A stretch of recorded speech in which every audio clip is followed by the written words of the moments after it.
सब चाहिए।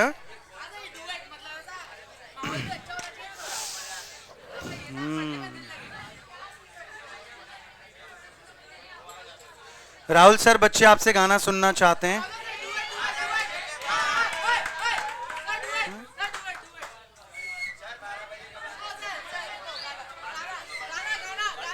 गजेरा बोल रहा है ये सब 12 बजे बाद होगा।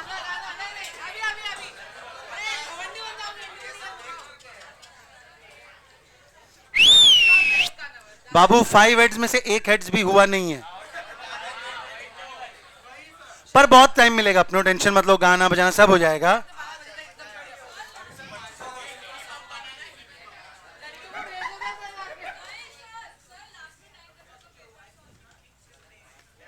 पेपर कौन सा?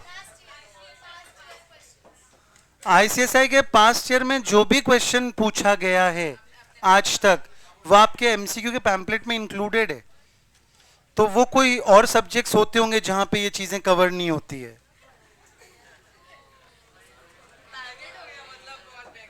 ना। हमारा जो हाइजीन फैक्टर है ना, वही इतना आगे है कि सेटिस्फायर की जरूरत नहीं पड़ती है। चलो,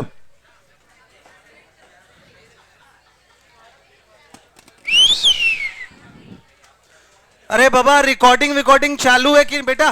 बेटे, please call Rahul sir, ask him every recording चालू, mic working, everything fine, should I just begin?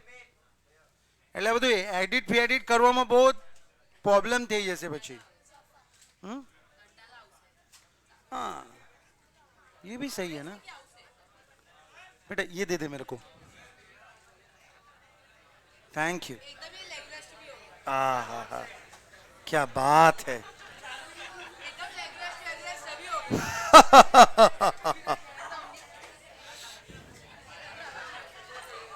All right, guys, excuse me. There's just one problem.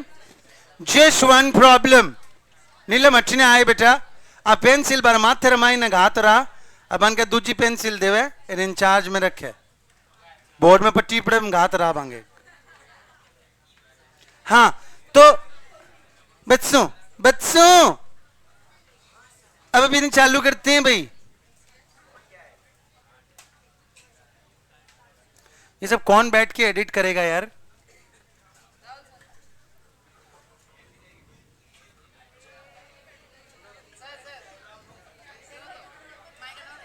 अब चालू हो गया रिकॉर्डिंग, चलो सुनिए।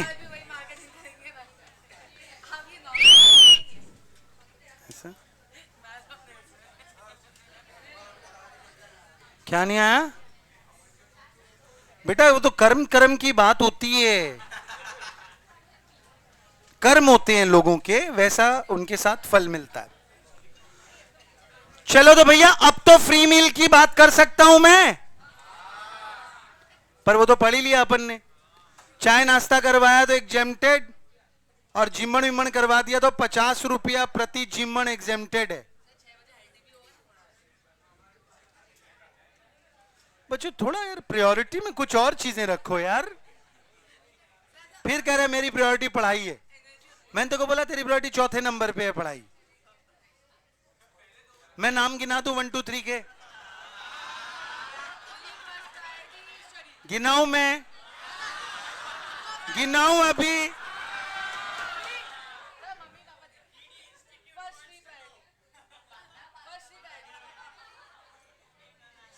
ओके, मम्मी तुम बनाना चाहते हो, पापा तुम बनना चाहते हो, बट हो नहीं पा रहा है।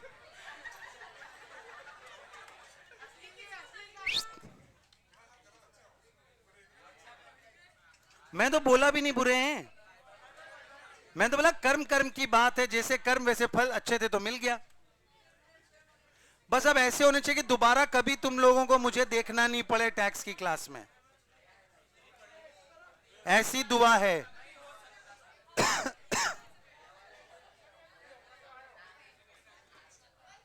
बस बेटा please, use of movable asset पे आ गया हूं मैं। गाइस प्लीज चुप हो जाइए। देखो अब ये प्यार से बोला माना। अभी मैं अपने तरीके से बोलूंगा, 10 मिनट तक तुम लोग सांस भी एकदम मेजर करके लोगे कि ज्यादा तेज तो नहीं हो गया। चाहते हो वो करवाऊं अभी प्राणायाम? तो फिर चुप हो जाओ। चलिए, कोई भी मूवेबल एसेट अगर आप यूज करने के लिए देते हैं, कोई भी मूवेबल एसेट अगर आप यूज करने के लिए देते हैं बच्चों, तो उसका ट्रीटमेंट क्या होता है? 10% ऑफ ओरिजिनल कॉस्ट। अगर वो एसेट ओन्ड था एम्प्लॉयर के द्वारा, अगर वो एसेट रेंटेड था, तो फिर जो एक्चुअल चार्जेस हैं वो ले लो। बोलो बात समझ में आई कि नहीं?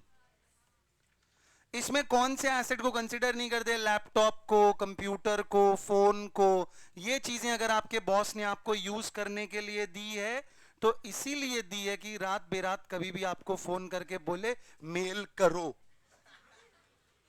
और आप फिर बोले कि कर रहा हूं सर। ठीक है।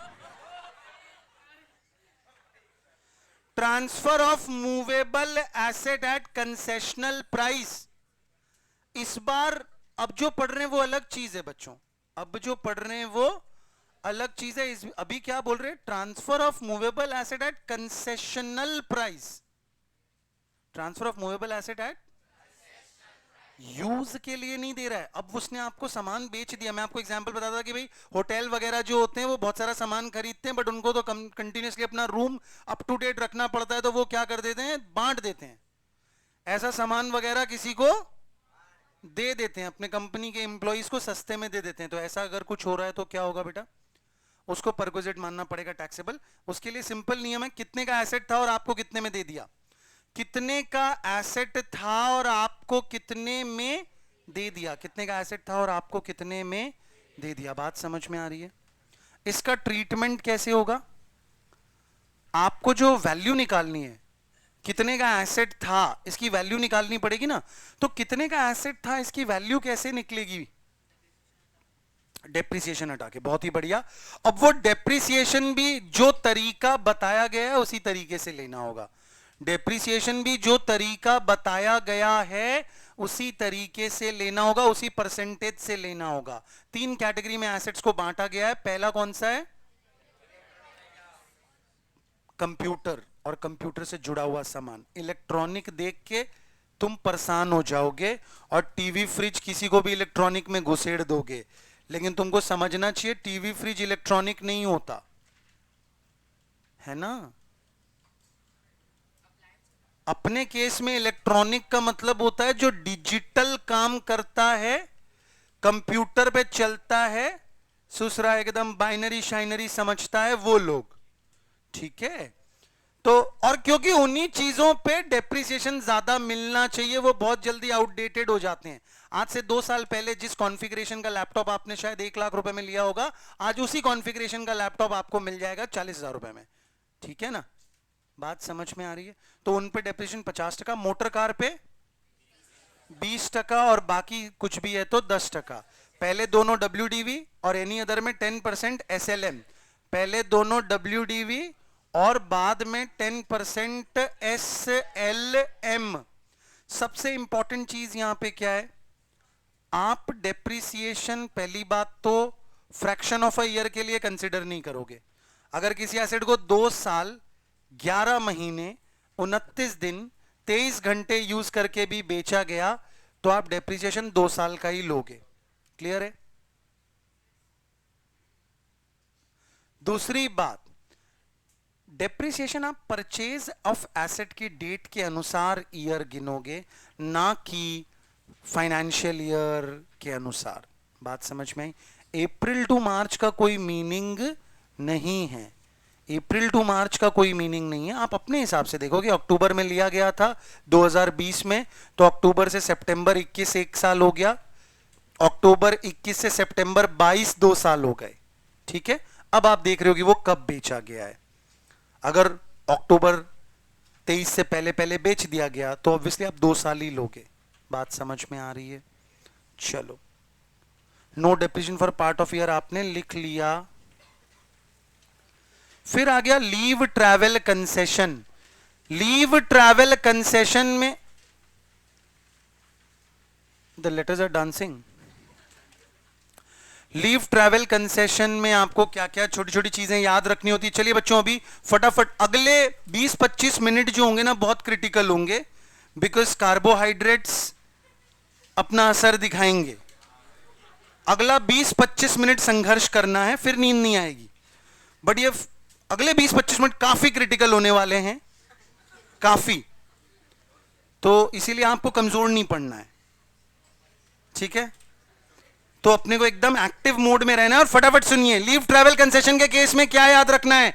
4 कैलेंडर ईयर के ब्लॉक में कोई भी 2 बार आप डिडक्शन ले सकते हो। 4 कैलेंडर ईयर, पूरे सिलेबस में कहीं पे कैलेंडर ईयर नहीं आता। पूरे सिलेबस में कहीं पे कैलेंडर ईयर नहीं आता। यहीं पे बोला है आपको 4 कैलेंडर ईयर के ब्लॉक में 2 बार आप डिडक्शन ले सकते हैं। बात समझ में आ गई? क्या चीज का डिडक्शन मिलता है? सिर्फ ट्रैवल का मिलता है। अगर बॉस ने खाने का पैसा भरा तो फुल्ली टैक्सेबल, बॉस ने रुकने का पैसा भरा तो भी फुल्ली टैक्सेबल, कोई दिक्कत। अगली चीज क्या है, क्या एग्जेम्प्ट होगा? तो भाई अगर ट्रेन से कनेक्टेड थी वो जगह तो फर्स्ट क्लास एसी तक का किराया एग्जेम्प्ट हो जाएगा। फर्स्ट क्लास एसी तक का किराया एग्जेम्प्ट हो जाएगा। ट्रेन से कनेक्टेड नहीं थी वो जगह, लेकिन कोई दूसरा पब्लिक ट्रांसपोर्ट का मोड एग्जिस्ट करता था, लाइक्स द जीएसआरटीसी टाइप्स, तो जीएसआरटीसी का जो डीलक्स कैटेगरी है उसका जो रेंट फेयर है उस लेवल तक एग्जेम्प्ट हो जाएगा। ट्रेन से कनेक्टेड थी लेकिन आप ट्रेन से नहीं गए, ट्रेन से कनेक्टेड थी लेकिन आप ट्रेन से नहीं गए तो भी फर्क नहीं पड़ता, वो फर्स्ट क्लास एसी वाला ही माना जाएगा, ठीक है। ट्रेन का कनेक्टिविटी ही नहीं है। यहां से लद्दाख जाना था, यहां से लद्दाख कोई ट्रेन जाती नहीं है, कोई जीएसआरटीसी भी जाता नहीं है। तो अपने बोलेंगे कि भाई यहां से लद्दाख कितने किलोमीटर होता है? लेट अस से 1500 किलोमीटर होता है। तो 1500 किलोमीटर यहां से कुछ तो जगह होगी जहां ट्रेन जाती होगी, उसका फर्स्ट क्लास का जो किराया है वो एग्जेम्प्ट होगा। फिर तुम चाहे इनोवा में जाओ चाहे हेलीकॉप्टर में जाओ, उससे फर्क नहीं पड़ता है। बात समझ में आ गई? आने का जाने का दोनों भाड़ा एग्जेम्प्ट हो जाएगा। तुम्हारा भी एग्जेम्प्ट, तुम्हारी लुगाई का भी एग्जेम्प्ट, तुम्हारे बाल बच्चों का भी एग्जेम्प्ट हो जाएगा। बात समझ में आई? फैमिली मैंने आपको बताया कॉमन डेफिनेशन तो यही है ना, spouse, children, parent, brother, sister. यहां पे बच्चे वो बात आती है कि दूसरी डिलीवरी हुई और उसमें ट्विंस या फिर ट्रिपलेट्स हो गए तो एक कंसिडर किया जाएगा। ये सब भी कब होता है? चिल्ड्रन बोर्न ऑन और आफ्टर 198। क्यों? क्योंकि उससे पहले तक तो कोई लिमिट ही नहीं थी। उससे पहले के जो पैदा हुए बच्चे थे उनको गिना ही नहीं जाता था। ये सब आप लोग आने वाले थे तब से स्टार्ट किया इन्होंने, ठीक है कि नहीं भाई? ये जो बैच आने वाला है ये लॉट अच्छा नहीं है, तो ऐसे 2 ही अच्छे। इससे पहले के लॉट की जो पैदाइश थी वो बढ़िया लोग थे, तो बोले जितने भी आए अच्छा ही है, भगवान की देन है। आप लोग बोले कि ये तो भगवान का देनदारी है। भगवान का देन नहीं है, देनदारी है जो हमारे माथे मर दिया गया है। तो इसीलिए 2 ही बच्चे अच्छे, ठीक है। इन रेस्पेक्ट ऑफ, बात समझ में आ गई कि नहीं? अच्छा, बहुत ही इंपॉर्टेंट पॉइंट, कैरी फॉरवर्ड कर सकते हैं कि नहीं? कर सकते हैं, लेकिन मैक्सिमम एक जर्नी, वो भी प्रोवाइडेड आप उसे अवेल कर लो। क्या करना आप लोग? तीनों को घर जाना है। हाँ, अगले 4 साल का जो कैलेंडर का ब्लॉक होगा उसके फर्स्ट कैलेंडर ईयर में अगर आप ये जर्नी अवेल कर लेते हो तो आपके लिए वो कैरी फॉरवर्ड जैसा मान लिया जाएगा, एग्जेम्प्ट हो जाएगा। फर्स्ट में नहीं कर पाए तो क्या हो जाएगा? लैप्स। फर्स्ट में नहीं कर पाए तो क्या हो जाएगा बेटा? लैपस। लैपस हो जाएगा। समझ गए? पाकू? Oh wow, show nice. चलो जी, फिर आ गया कि अगर बोथ हस्बैंड और वाइफ को एलटीसी मिल रहा है तो बढ़िया है, 2 साल वाइफ वाले खाते में घुमाओ और 2 साल हस्बैंड वाले खाते में घुमाओ, जलसा नहीं लाइफ। बात समझ में आ गई? अच्छा, अगर मान लो कि तुम्हारे पिताजी को एलटीसी मिल रहा है और पिताजी बोलते हैं कि तुम लोग घूम के आ जाओ, हमको तो नहीं जाना, और बॉस ने पैसे दे भी दिए, तो भी एग्जेम्प्टेड नहीं होगा। लीव ट्रैवल कंसेशन तभी एग्जेम्प्ट होगा जब एम्प्लॉय खुद साथ में ट्रैवल करे। बात समझ में आ रही है कि नहीं? फिर आगे अपना प्रोविडेंट फंड। प्रोविडेंट फंड में बोला है आरपीएफ, यानी कि recognised provident fund. Recognised provident fund, अपने को पता है 4-5 फंड होते हैं ना। आरपीएफ होता है, एसपीएफ होता है, यूआरपीएफ होता है, पीपीएफ होता है। आरपीएफ में आपको ये याद रखना एक मर्यादा है, कंट्रीब्यूशन ऑफ एम्प्लॉयर कितने तक एग्जेम्प्टेड है? अगर उसने 15% ऑफ सैलरी का कंट्रीब्यूशन किया तो 3% ऑफ सैलरी को परक्विजिट के तौर पे टैक्सेबल कर दिया जाएगा। इंटरेस्ट में 9.5% की मर्यादा है। अगर 10% इंटरेस्ट मिल रहा है तो 0.5 टैक्सेबल, 11 मिल रहा है तो 1.5 टैक्सेबल हो जाएगा। ठीक है। यूआरपीएफ जो है अनरिकॉग्नाइज्ड प्रोविडेंट फंड, उसमें ऐसी कोई मर्यादा नहीं है। उसमें जब आपको इंटरेस्ट मिल रहा है कोई टैक्स नहीं लग रहा, उसमें जब आपको कंट्रीब्यूशन मिल रहा है कोई टैक्स नहीं लग रहा। ठीक है, रुक जा भाई, रुक जा। ठीक है, इसके बाद में है एसपीएफ। एसपीएफ में सब कुछ एग्जेम्प्टेड है, कोई दिक्कत नहीं है। लास्ट में आ गया पीपीएफ। पीपीएफ में तो बाय डिफॉल्ट एम्प्लॉयर ही नहीं है ना। पीपीएफ में कोई एम्प्लॉयर है क्या? नाम है उसका पब्लिक प्रोविडेंट फंड। नाम है उसका पब्लिक प्रोविडेंट फंड। तो पब्लिक प्रोविडेंट फंड है तो ये तो यूजुअली बनाया ही उनके लिए गया है जो कि एम्प्लॉयड नहीं है ना। तो उसमें किसी प्रकार का कोई भैया ऐसा डिडक्शन डिडक्शन का जरूरत ही नहीं है, मतलब अभी नहीं है, क्योंकि आपका एम्प्लॉयर ही नहीं है कोई। ठीक है, बहुत बढ़िया। अब अपने बात करते हैं कि ये एम्प्लॉयर का कंट्रीब्यूशन देख लिया आपने, इंटरेस्ट देख लिया, तो सर ये तो यूआरपीएफ के साथ फायदा हो रहा है, आरपीएफ को उल्टा नुकसान हो रहा है, उसको मर्यादा को मानना पड़ रहा है। तो यूआरपीएफ के साथ बाद में इंसाफ कर दिया जाएगा। कैसे? कि जब प्रोविडेंट फंड, जब कोई रिटायर होता है उसको 60 लाख 80 लाख 1 करोड़ रुपए का प्रोविडेंट फंड मिलता है, आरपीएफ को एग्जेम्प्ट, एसपीएफ को एग्जेम्प्ट, लेकिन जब यूआरपीएफ वाले को ये पैसा मिलता है, इतना बड़ा अमाउंट जब मिलता है तो उस पर टैक्स लगा दिया जाता है। अनरिकॉग्नाइज्ड प्रोविडेंट फंड वाले को जब ये पैसा मिलता है तो उस पर टैक्स लगा दिया जाता है। कैसे टैक्स लगाया जाता है? मान लो 80 लाख रुपया मिला यूआरपीएफ वाले को, अनरिकॉग्नाइज्ड प्रोविडेंट फंड वाले को लमसम अमाउंट मिली 80 लाख रुपए की, तो ये 80 लाख रुपए बना होगा 4 कंपोनेंट से। कौन से 4 component? Employer contribution, employee contribution, interest on employer contribution, interest on employee contribution, है ना। तो अले अपना कौन, वो संगीत विशारद तो बैठे, गुड बॉय। हाँ, तो अब जो एम्प्लॉय कंट्रीब्यूशन मिला वो तो मेरा ही पैसा है। जब आपने मुझे बेसिक सैलरी दी थी 40,000 रुपए, मैंने बेसिक सैलरी पे टैक्स भरा था ना। उसी 40,000 में से आपने कुछ काट के प्रोविडेंट फंड में डाल दिया था, मेरे को दिया नहीं था, तो इस पे तो ऑलरेडी जो होना था हो चुका है। एम्प्लॉयर का कंट्रीब्यूशन जो मिल रहा है वो टैक्सेबल हो जाएगा एज सैलरी। एम्प्लॉयर के कंट्रीब्यूशन के ऊपर जो ब्याज मिल रहा है वो टैक्सेबल हो जाएगा एज सैलरी। मेरे कंट्रीब्यूशन, एम्प्लॉय के कंट्रीब्यूशन पे जो ब्याज मिल रहा है वो टैक्सेबल हो जाएगा as income from other sources. कहां लिखी हुई है ये बातें? Lump sum at the time of retirement in case of URPF shall be taxable as follows. दिखाई दिया? Employee contribution exempted, employer contribution salary, interest on employer contribution salary, interest on employee contribution IFOS. बोलो कोई दिक्कत है क्या? Excuse me, समझ में आ गई बेटा बात? अब एक सम अपने कर रहे थे, इंटरेस्ट ऑन पीपीएफ दिया हुआ था, 10,000 रुपया का अपना आंसर का फर्क आ रहा था। मीरा एंड गैंग छोटे क्लास में बैठ के सॉल्व कर रहे थे, 10,000 रुपए का अपना आंसर का फर्क आ रहा था। तो देखो नीचे लिखा है interest on PPF etcetera shall be exempted, interest on PPF etcetera shall be exempted. इस पे कोई टैक्स लग रहा नहीं है, तो वो 10,000 आप हटा दोगे तो आपका आंसर आ जाएगा। ठीक है जी, बोलो भाइयों और बहनों, कोई दिक्कत है क्या? Excuse me. चलो भाई, रिटायरमेंट बेनिफिट में आ गए। रिटायरमेंट बेनिफिट बहुत ही इंपॉर्टेंट है, एग्जाम में हर बार आता ही आता है, ठीक है? या तो ग्रेचुइटी, या तो पेंशन, या लीव इनकैशमेंट, तीनों में से एक का क्वेश्चन रहता ही है। ग्रेचुइटी के बारे में अगर आप पढ़ो तो अगर आपको कंटिन्यूएशन ऑफ सर्विस में ग्रेचुइटी दे दी है तो क्या होगा?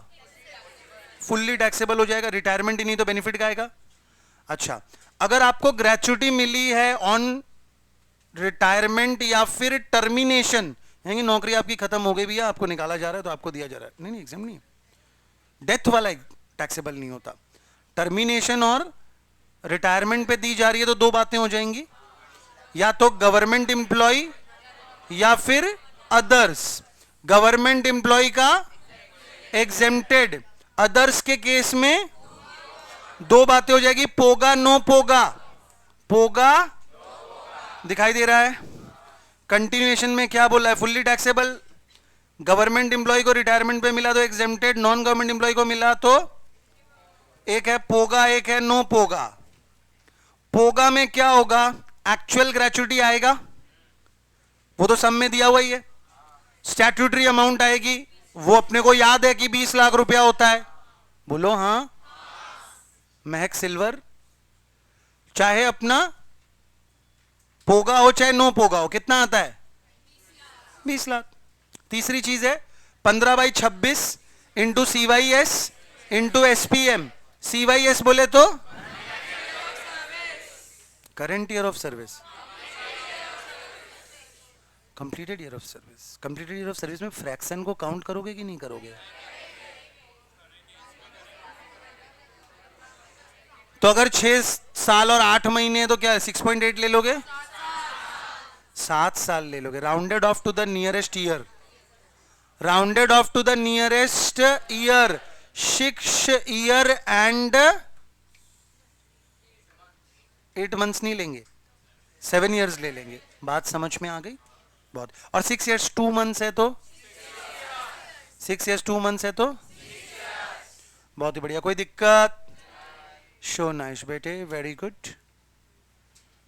और CYS हो गया। SPM यहां पे क्या होता है? हाँ, SPM का full form salary per month होता है, बट यहां पे सैलरी होती क्या है?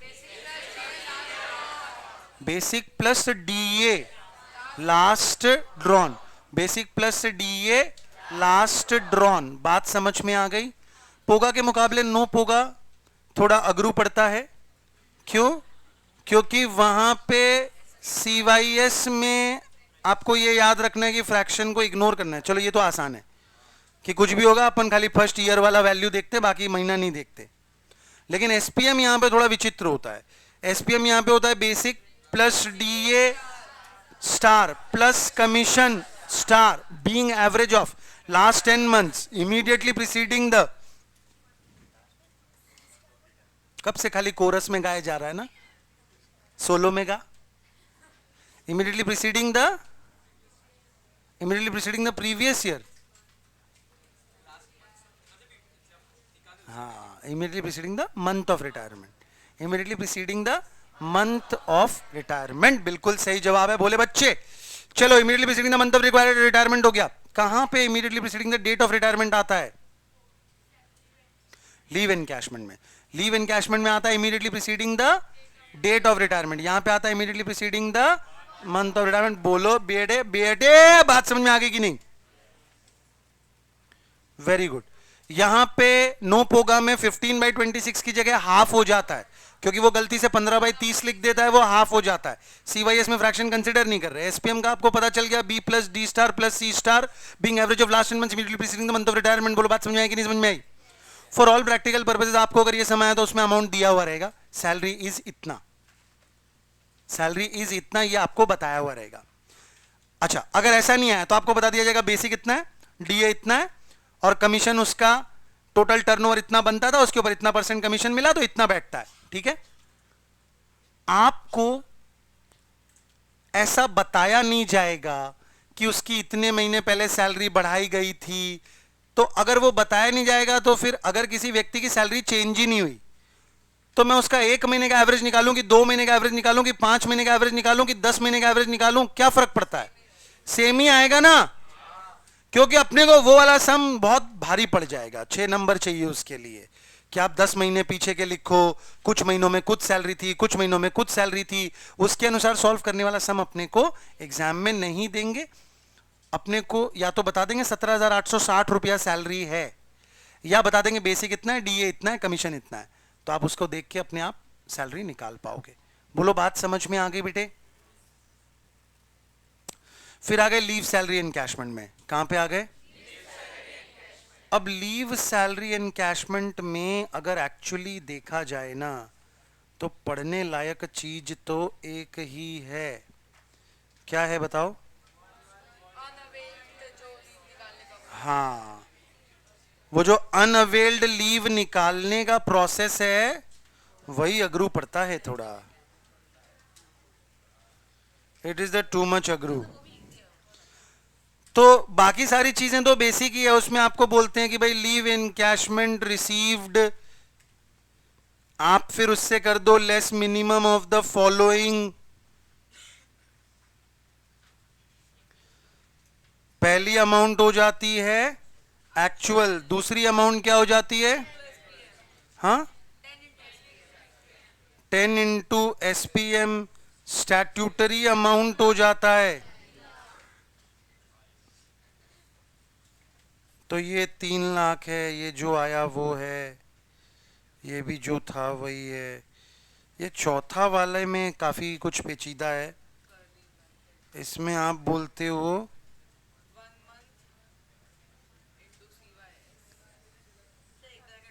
1 मंथ मैक्सिमम, बोलते हो आप 1 मंथ मैक्सिमम।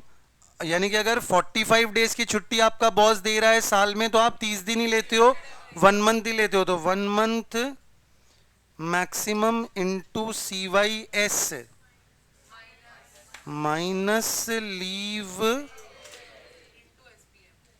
Into SPM।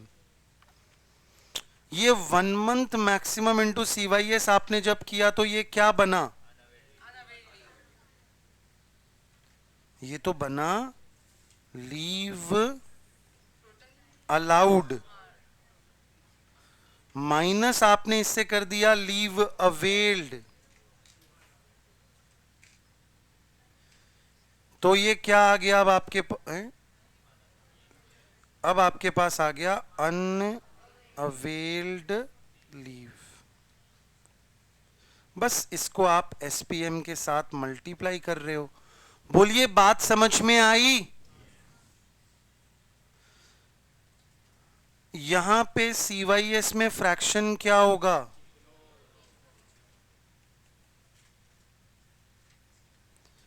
और SPM क्या होगा?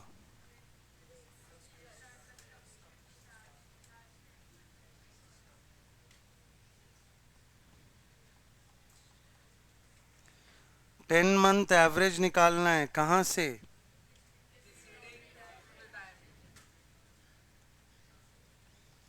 एग्जाम में डेट ऑफ रिटायरमेंट दिया हुआ रहेगा, घबराना मत।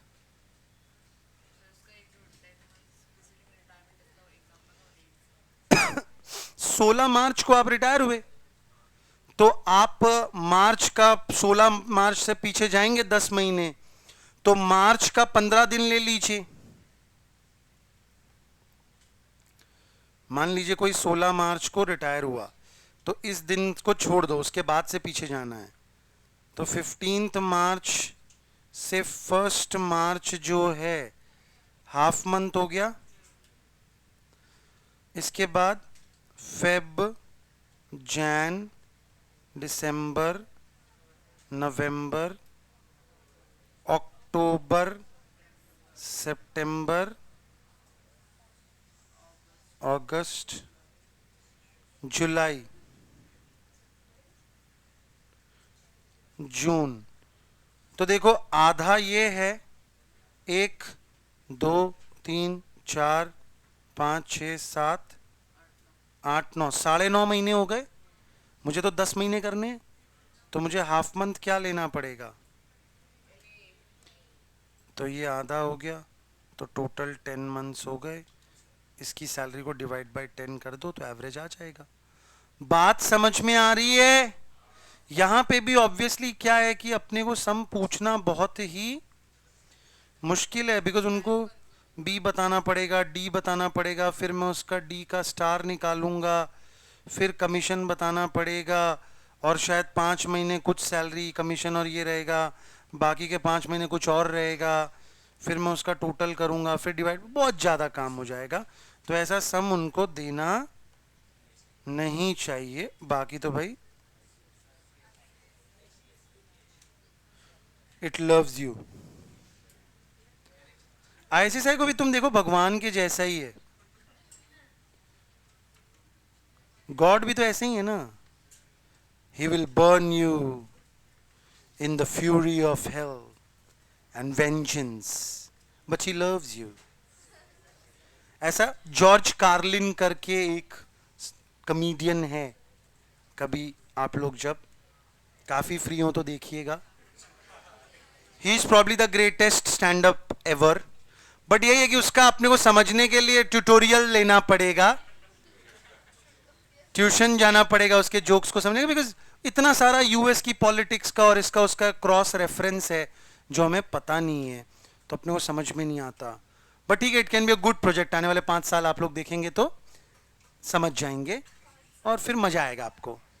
तो उसी का एक जोक है कि भाई चर्च जो है वो पैसा मांगती रहती है, वो बिल्कुल एथीस्ट आदमी है, भगवान पे विश्वास नहीं करते, और बोलते हैं कि I will bury you in the fury and vengeance, but he loves you and he needs your money। ठीक है ना, कि भगवान को आपका पैसा चाहिए। अरे बाप रे, ये तो 3 घंटे चार्ज में लगा तो 10 से 11 हुआ, 5 मिनट निकाला तो 11 से 7 हो गया। ऐसा कैसा रे, ये हांगकांग मार्केट का है क्या?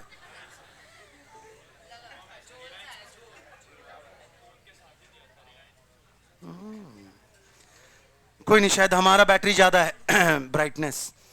चलिए बाबू, आगे क्या है?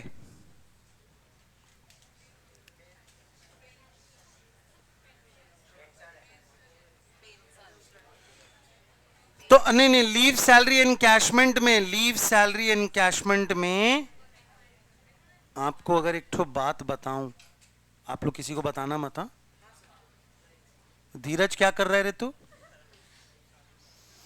सबको चलो धीरज दिखने दो। नहीं कुछ नहीं बेटे, सब बढ़िया है ना।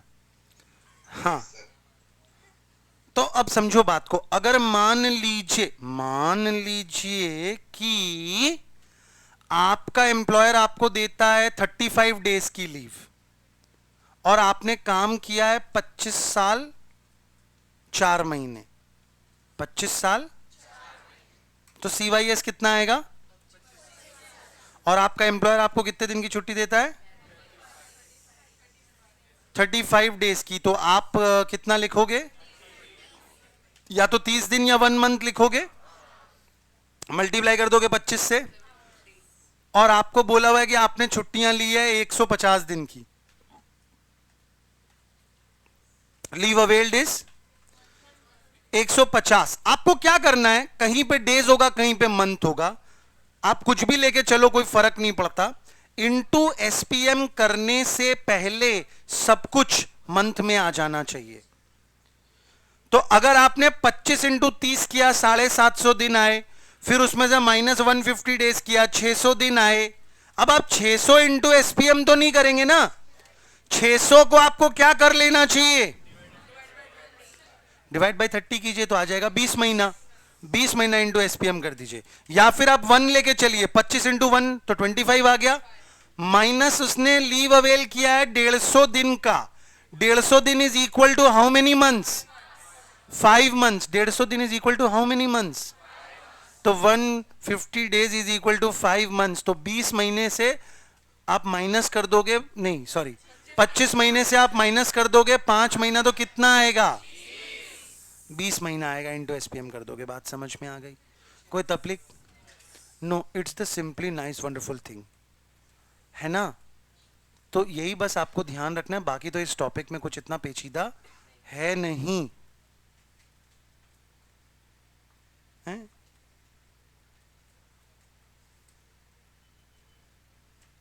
क्या चाहिए भैया? हमारा लैपटॉप बोल रहा है कि नहीं खुलेंगे हम ही से। हाँ जी, ये क्या हो गया रे?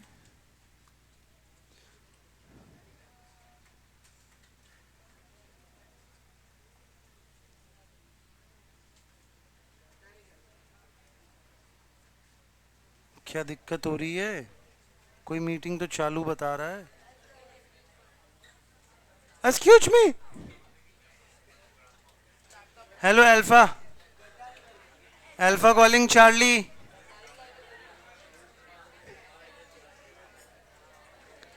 मैंने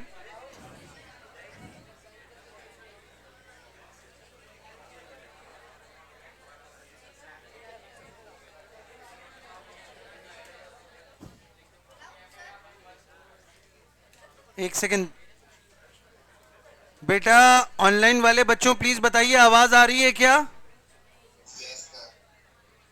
ओके।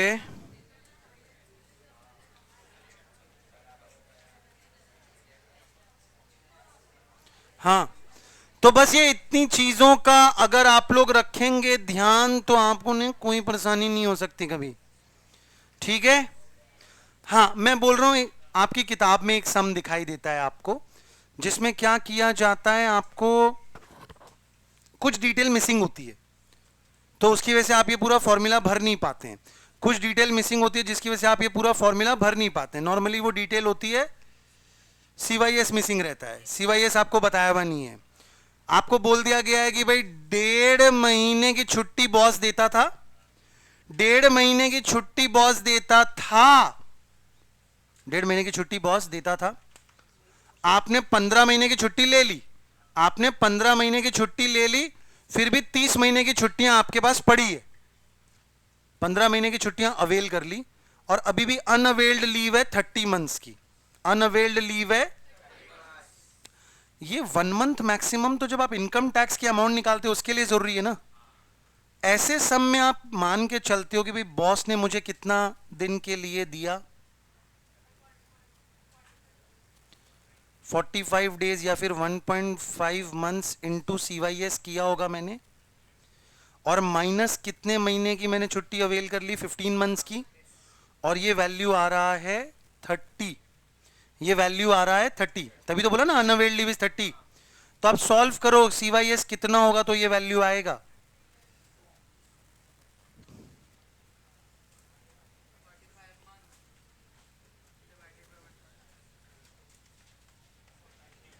थर्टी कि हो ना हो सर उसने 30 साल काम किया था, इसीलिए बॉस ने उसको 30 साल इंटू 1.5 45 मंथ्स की छुट्टियां दी थी, जिसमें से 15 महीने की छुट्टियां वो ले चुका है, तो 30 महीने की छुट्टियां बची हुई है।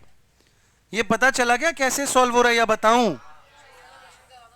नहीं, कुछ नहीं करवा रहा, तो करवाया वही है ना फिर।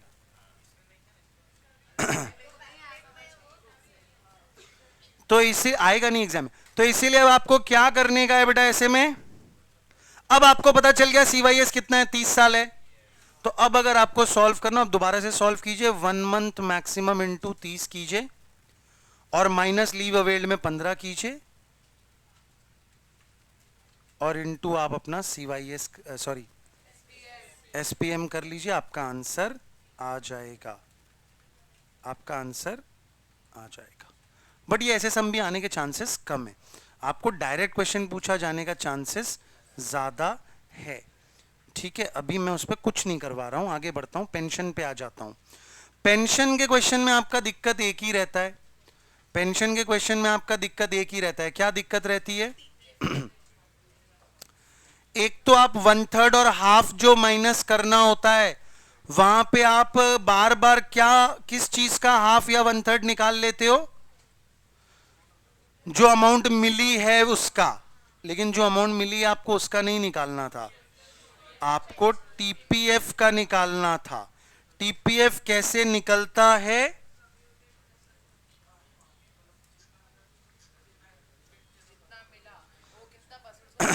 अगर मैंने 100% पेंशन कम्यूट करवाया होता, अगर मैंने 100% पेंशन कम्यूट करवाया होता तो मुझे कितना मिलता, उसको अपने बोलते हैं टीपीएफ। क्या हो गया?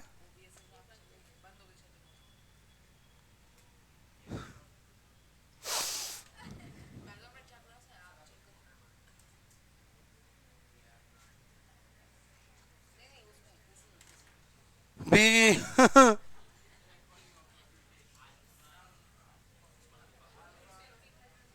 बुला लेना बेटा एक बार प्लीज। हाँ सुनिए, पेंशन में ये दो ही गलतियां आपकी होती है, इसका अगर आप लोग ध्यान रखेंगे तो कोई दिक्कत आपको नहीं होगी। क्या है ये दो चीजें? पहली चीज तो है कि टीपीएफ का हाफ या 1/3 लेस करना होता है, ना कि उस अमाउंट का जो अमाउंट आपको मिली, ये याद रहेगा। दूसरी चीज क्या है? दूसरी चीज है कि जब आप पेंशन कम्यूट करवा भी लेते हो तो भी आपको थोड़ा हिस्सा तो अनकम्यूटेड पेंशन का मिलता रहेगा ना। आप अगर कम्यूट करवा भी लेते हो तो भी आपको थोड़ा हिस्सा तो अनकम्यूटेड पेंशन का मिलता रहेगा। बोलो हाँ या ना। तो वो जो फ्रैक्शन निकालना होता है उसमें आपको गलती नहीं करना चाहिए, ये ध्यान रखना है। बोलो बात समझ में आई? तो जैसे कि अगर मैं आपको सम दूं एक,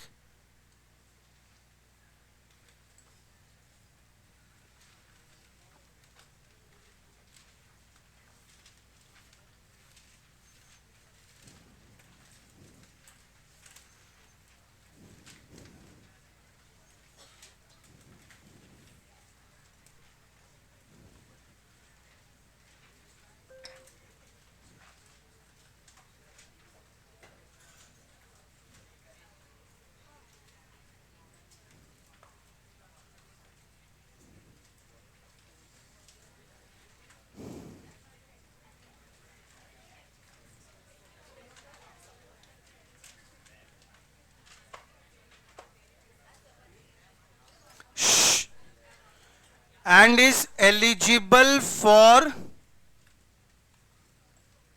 a pension of rupees 15,000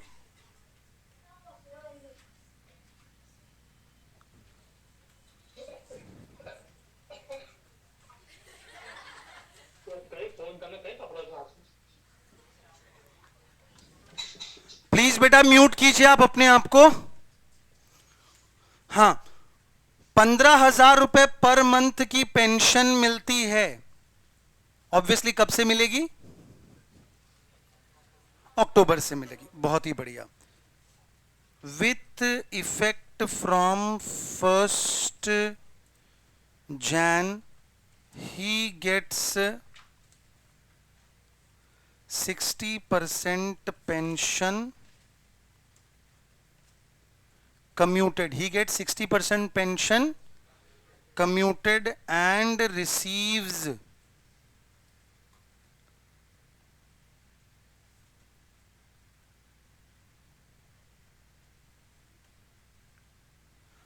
4,80,000 रुपया।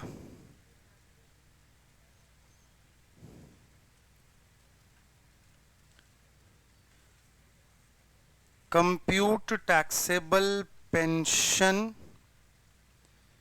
if he does not receives any gratuity। अगर उनको ग्रेचुटी नहीं मिल रही तो क्या होगा देख के बताइए। जल्दी सॉल्व कीजिए बेटा फटाफट।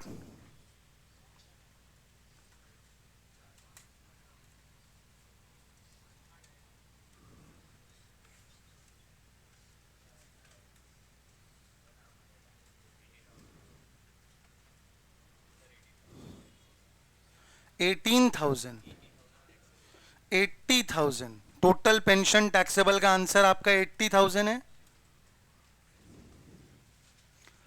मैंने सम शुरू करवाने से पहले आपको दो बातें बताई कि दोनों का ध्यान रखना।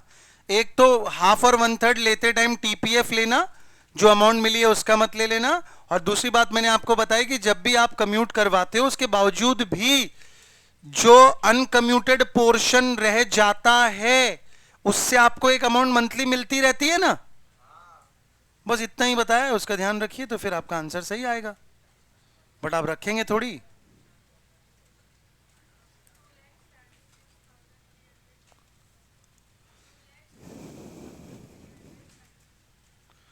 $2,76,333 ऐसा आंसर आया है। ओके, यस भाई 40 सरिया कहीं आंसर है तारो। ये क्या है? ये पीस है, विक्ट्री है, 2 लाख है।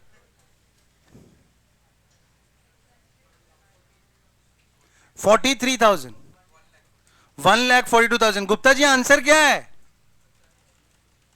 अच्छा आपके लिए नहीं था ये, this is beneath your level. 143, but he loves you. 4 lakh, 4 lakh का आंसर भी आ गया। देखो, देख रहे हो वैरायटी? देखिए आप, this is the most basic sum of pension that you can expect, और उसमें मेरे पास 6 आंसर ऑलरेडी आ चुके हैं, और आंसर 80,000 रुपए से लेके 4 लाख तक वैरी कर रहे हैं।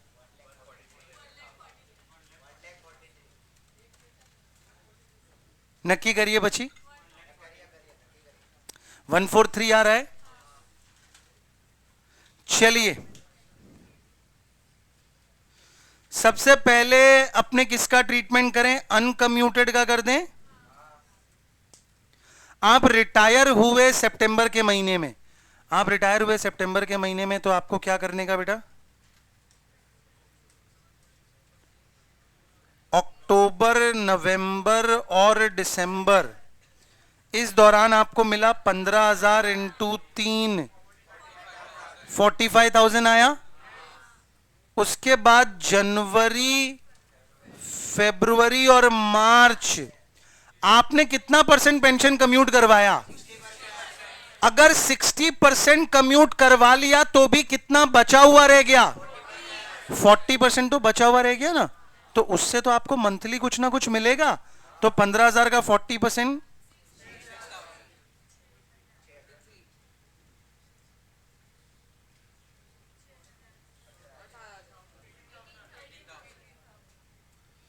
तो ये तो मेरा हो गया अनकम्यूटेड 60। अब मैं सॉल्व कर लेता हूं कम्यूटेड का। कम्यूटेड में पेंशन रिसीव्ड कितना है? लेस। इसको ग्रेचुइटी मिलती है कि नहीं मिलती है? नहीं मिलती है तो कितना एग्जेम्प्ट होगा? हाफ एग्जेम्प्ट होगा। Half of what? Half of TPF exempt होगा। टीपीएफ आपका कितना आएगा भैया? जब आप 60% कम्यूट करवाते हो तो 4,80,000 आता है। तो अगर आपने 100% कम्यूट करवाया होता तो 4,80,000 डिवाइड बाई 60 इंटू 100, तो 6 8 जा 48, तो ये 8 लाख आ गया। हाफ ऑफ 8 लाख कितना होगा? रिकॉर्डिंग वो बोल रहे हैं कि शायद ओबीएस बंद हो गया, एक बार चेक कर लीजिए ना। हमने किसी चीज को टच ना किया है।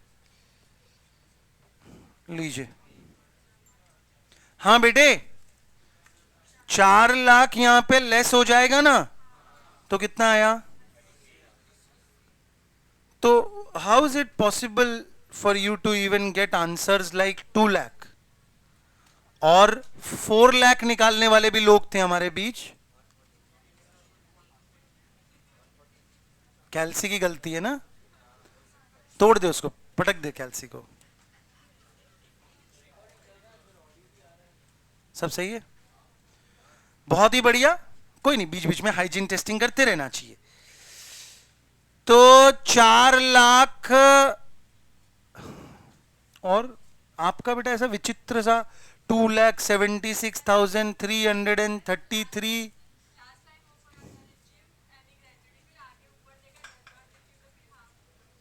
1/3 कर दिया था आपने, बाकी सब कुछ सही था, तूने खाली कम्यूटेड निकाल दिया। तो समझ गया था, मैंने तो इसलिए बोला भी कि मेरा क्वेश्चन ऐसा है। और कोई any other types of new mistakes that are come into the market? क्या है, कोई नया वेरिएंट बता दो मुझे। और बाकी लोग का तो आंसर ही नहीं आया, खैर तो उनसे क्या ही बात करें। अब तो सभी का आ गया ऑब्वियसली। अब तो आप ये बोलेंगे आया भी हमारा तो यही है, हमारा तो सर 143 आया है, तेरा क्यों नहीं आ रहा आंसर? आप और बिना बोले रह जाए आंसर आने के बावजूद। कौन राहुल? पूछो वो हाँ भर रहा है कि नहीं। 143, चलो बढ़िया, आ गया आंसर। तो अपने को क्या ध्यान रखना है, खुद के लिए वहां पे एक नोट छोड़ देना है कि सुन रहे बांगड़ू, हाफ और 1/3 टीपीएफ का निकालना है। और दूसरी बात क्या छोड़ देनी है अपने लिए नोट, कि 60, 50, 40, 70 कम्यूट होने के बावजूद भी पर मंथ कुछ ना कुछ मिलता रहेगा। समझ में आ गई बेटा बात? रिट्रेंचमेंट कॉम्पेंसेशन में आ गया, minimum of the following shall be exempted, actual amount received या फिर स्टैट्यूटरी अमाउंट जो कि है 5 लाख। वॉलंटरी रिटायरमेंट कॉम्पेंसेशन में भी ऐसा ही होता है, exemption up to 5 lakh. VRS में एक बहुत इंपॉर्टेंट चीज जो याद रखनी, जिंदगी में वीआरएस का डिडक्शन तुम सिर्फ एक ही बार ले सकते हो। जिंदगी में वीआरएस का डिडक्शन तुम सिर्फ एक ही बार ले सकते हो। बात समझ में आ गई? वीआरएस में डिडक्शन लेने के लिए बहुत ही ज्यादा जरूरी होता है कि कुछ ये पॉइंट एग्जाम के लिए इंपॉर्टेंट है, 10 इयर्स ऑफ सर्विस और 40 इयर्स ऑफ एज। वीआरएस का स्कीम अगर तुम लाए तो सभी इंप्लॉइज के लिए लाना चाहिए ना तुम्हें, चुनिंदा इंप्लॉइज के लिए तो तुम नहीं लेके आ सकते, you have to bring it for each and every employee. Object of the scheme क्या होना चाहिए? To reduce the workforce. Retired employee को आप ना तो रीहायर करोगे, ना खुद, ना किसी सिस्टर कंसर्न में, और जो वैकेंसी क्रिएट हुई है उसको दोबारा भरोगे नहीं। हाँ जी बोलिए।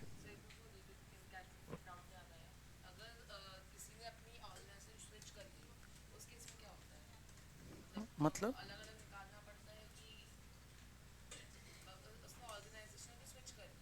वही टर्मिनेशन होता है बेटा। रिटायरमेंट का मतलब बुढ़ा गए, टर्मिनेशन का मतलब ये छोड़ दिया कहीं और चले गए, तो कोई फर्क नहीं पड़ता, आपको डिडक्शन मिलता है। चलो समझ में आई बेटा बात? आपका जो वीआरएस का अमाउंट है, रिमेनिंग टेन्योर सैलरी से ज्यादा किसी को वीआरएस दे देंगे क्या?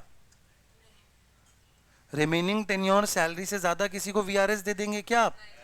वो मतलब मान लो कि ऑलरेडी 59 इयर्स 11 महीने का है, 1 महीने बाद वो रिटायर होने वाला है, तो उसको वीआरएस देने से अच्छा है उसको बोल 1 महीने तो सैलरी ले ले, और फिर तो ऐसे ही वो रिटायर हो जाएगा ना।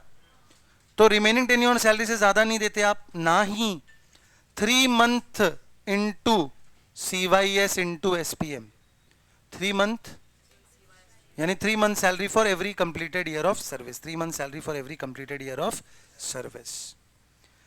3 डिडक्शन होते हैं सैलरी में। 16(1) 50,000 रुपए का डिडक्शन मिलता है। आपको ध्यान रखना चाहिए कि मान लीजिए कोई व्यक्ति, उसको सिर्फ पेंशन मिलती है, कोई व्यक्ति उसको सिर्फ पेंशन मिलती है 40,000 रुपए पर मंथ की। मैंने आपको इतना सम दिया, खाली 40,000 रुपया पर मंथ किसी व्यक्ति का पेंशन का अमाउंट, 40 भी नहीं, चलो थोड़ा इंटरेस्टिंग बनाते हैं इसको।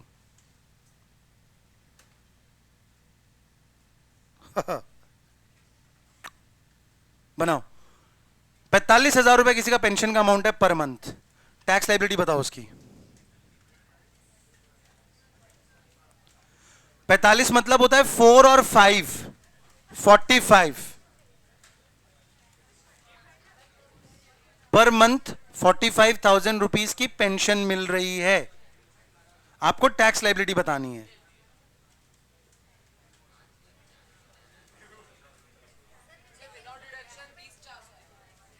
क्या बोल रहा है बेटा?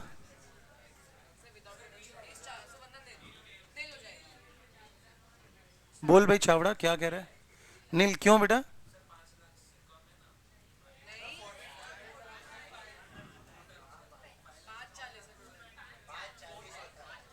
ये बोल रहा है कि भाई कहां 45 इंटू 12 कर रहे हैं तो 540 आ रहा है, ऐसा बोल रहा है ये। तो वो बोल रहा है कि 50,000 रुपए का स्टैंडर्ड डिडक्शन भी तो लेस होगा। पेंशन कहां टैक्सेबल होता है? सैलरी में। और 16(1) में स्टैंडर्ड डिडक्शन कहां मिलता है? सैलरी में। तो 45,000 अगर किसी को पेंशन मिल रही है तो 45,000 इंटू 12 करेंगे आप, अमाउंट आ जाएगी 5,40,000 की। इससे कुछ भी नहीं बोला हुआ है, स्टैंडर्ड डिडक्शन तो मिलेगा, लेस स्टैंडर्ड डिडक्शन 50,000, तो दूसरी अमाउंट हो गई 4,90,000। और आपको पता है कि किसी का इनकम 5 लाख रुपए तक होता है, रेसिडेंट एसएससी होता है, तो फिर उसका कुछ ना टैक्स लग रहा, सब कुछ माफ हो जाएगा। समझन बड़ी है जोरदार सब। चलो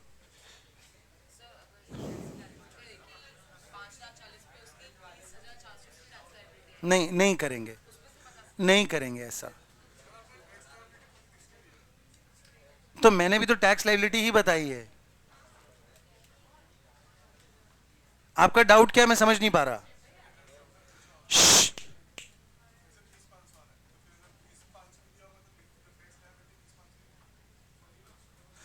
क्यों 20,500 होगी?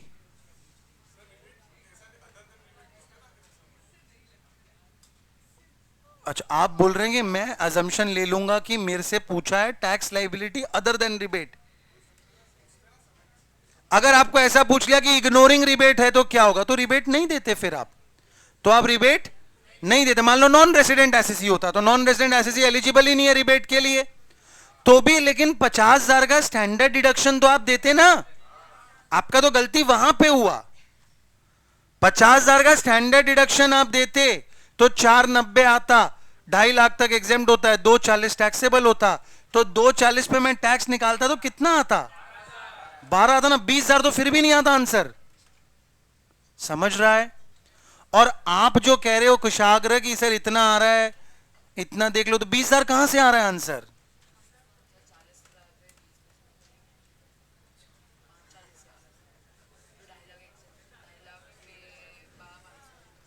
तो स्टैंडर्ड डिडक्शन क्यों नहीं मिल रहा?